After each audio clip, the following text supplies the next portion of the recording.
The real identity culture is at the core of what Facebook has done. You may be aware that there are a wide range of services on the internet that offer a similar functionality that people can connect with each other and form into groups.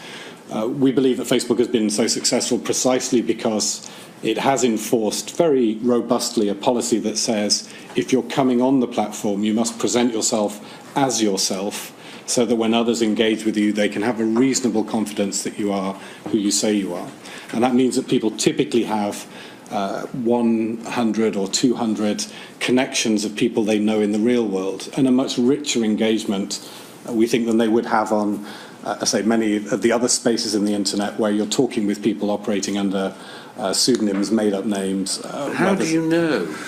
So most of the verification we get is precisely that social verification. If you come onto the platform and don't present yourself under your real identity, you don't have a meaningful experience. Conversely, if you do present yourself under your real identity, so if, for example, you connected with me, I would be able to see that you have an ecosystem of friends and family around you, and therefore reasonable confidence you are who you say you are.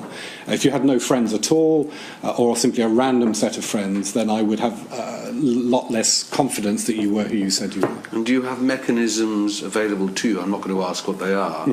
But to check up on that sort of thing? So we have a security team who are constantly looking for the people trying to get round the system. And indeed, in many of perhaps the sort of hard cases you might be looking at, the sort of people who are carrying out malicious behaviour will use fake identities quite deliberately because they feel less accountable for doing so. So we have systems precisely to try and pick that up, because we don't want those people on our platform, we don't want those identities on our platform. So yes, there are some systems in place, and we actually find the strongest protection, again, is that community of users. We effectively have a 800 million strong Neighbourhood Watch community of people who will very happily report to us if they think someone is a fake identity or behaving strangely.